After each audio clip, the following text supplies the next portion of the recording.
હરે Krishna. કૃષ્ણ's cuisine ગુજરાતીમાં Radha Ashtami recipe સાથે આપનું સ્વાગત છે. રાધા અષ્ટમીના દિવસે બરસાના ધામમાં અનેક પ્રકારના વ્યંજન ભોગ લગાવાય છે, જેમાં મુખ્ય છે ખીર, હલવા, માલપુઆ અને અળવી. આપણે રાધા અષ્ટમી માટે અલગ અલગ વ્યંજન બનાવ્યા છે. આજે આપણે બનાવવા જઈ રહ્યા છે હલવો, અને તે પણ મગની દાળનો હલવો.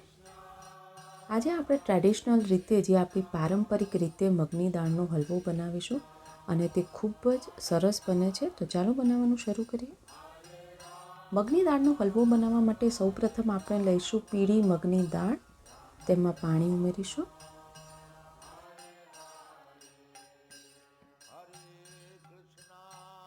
હવે દાળને સરસ રીતે લઈએ.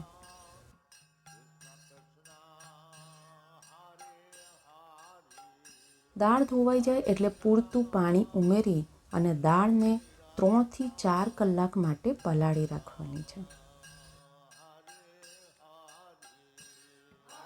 અહીંયા 4 કલાક થઈ ગયા છે અને તમે જોઈ શકો છો કે દાળ સરસ રીતે પલળી ગઈ છે.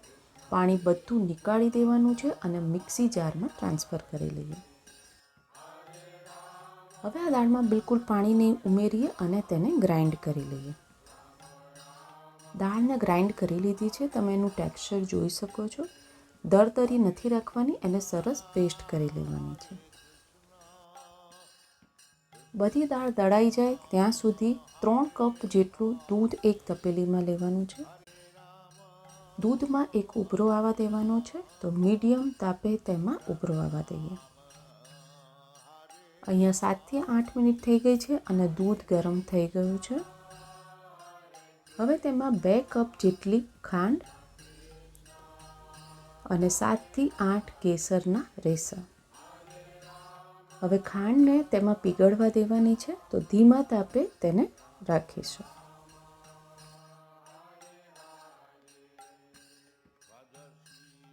બધી દાળ પીસાઈ ગઈ છે. હવે હલવો બનાવવાનું શરૂ કરીએ. હલવો બનાવવા માટે સૌપ્રથમ આપણે અડધો કપ જેટલું ઘી લઈએ. ઘીને પીગળવા દેવાનું છે. ઘી પીગળી જાય એટલે તેમાં 2 ટેબલસ્પૂન જેટલો ઝીણો રવો અને 2 ટેબલસ્પૂન જેટલો ચણાનો લોટ ઉમેરવાનો છે. હવે ધીમા તાપે તેને શેકાવા દઈશું.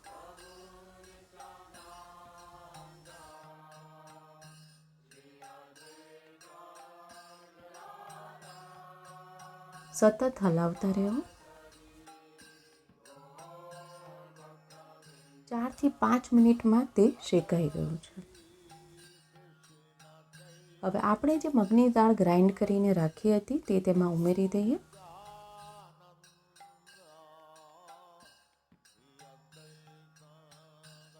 ધીમા તાપે બધું મિક્સ કરી લઈએ.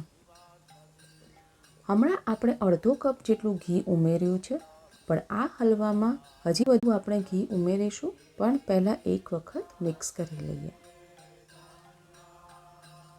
આ રેસિપીમાં જે પણ વસ્તુઓનો આપણે ઉપયોગ કર્યો છે તેની યાદી અમે ડિસ્ક્રિપ્શન બોક્સમાં આપી દીધેલ છે, ત્યાં તમે ચેક કરી શકો છો.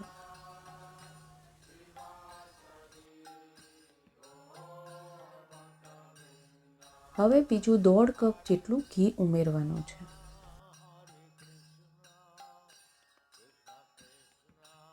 આ હલવામાં ઘીનું પ્રમાણ થોડુંક વધારે પ્રમાણમાં હોય છે, કારણ કે આ હલવો આપણે દાળમાંથી બનાવતા હોઈએ છીએ. અને આ હલવો બનાવવા માટે તમારે લોખંડની કડાઈનો જ ઉપયોગ કરવો, કારણ કે જો સ્ટીલનું કોઈ વાસણમાં બનાવશો તો એ ખૂબ જ ચોંટી જશે. અને આને સતત હલાવવું જરૂરી છે, નહીં તો દાળ જે છે એ તળિયે ચોંટી જાય છે. જો તમે નોનસ્ટિક વાપરતા હોય તો નોનસ્ટિક વાસણમાં બનાવી શકો છો.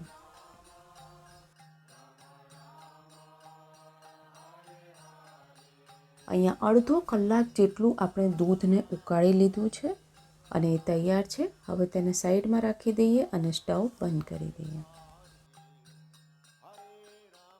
હવે તમે જોઈ શકો છો કે દાળ અને ઘી સરસ રીતે મિક્સ થઈ ગયા છે. એને સતત હલાવતા રહેવું અને દાળની જે કચાશ હોય તે ન રહેવી જોઈએ.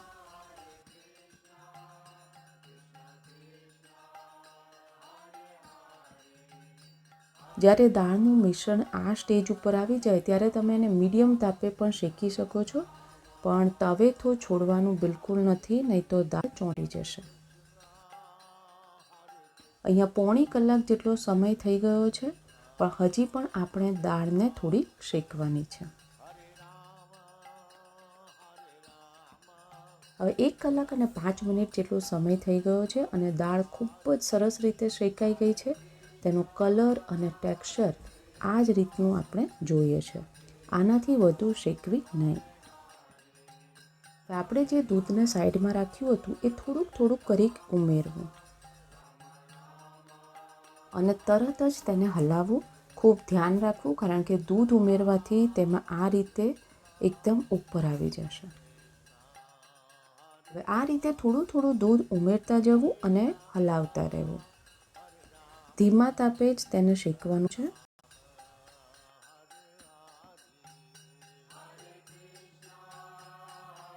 હવે બાકીનું જે બધું દૂધ છે તે તેમાં ઉમેરી દઈએ.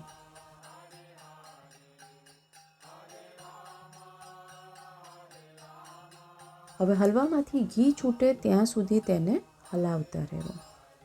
જો તમે આ બધી જ રેસીપી હિન્દી અથવા ઇંગ્લિશમાં જોવા ઈચ્છતા હોય તો બંને ચેનલની લિંક અમે ડિસ્ક્રિપ્શન બોક્સમાં આપેલ છે, ત્યાં તમે ચેક કરી શકો છો. 5 મિનિટમાં તમે જોઈ શકો છો કે દાળ જે છે એ બધું જ દૂધને એબ્ઝોર્બ કરી લીધું છે. અડધી ચમચી જેટલો ઇલાયચી પાવડર ઉમેરી તેને મિક્સ કરી અને ઘી છૂટવાની રાહ જોઈએ.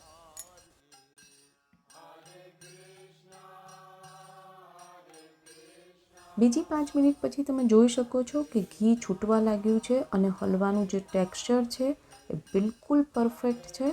તો મગની દાળનો હલવો બિલકુલ તૈયાર છે. સ્ટવ બંધ કરી લઈએ. બારીક કાપેલા બદામ અને બારીક કાપેલા પિસ્તાથી તેને ગાર્નિશ કરી લઈએ.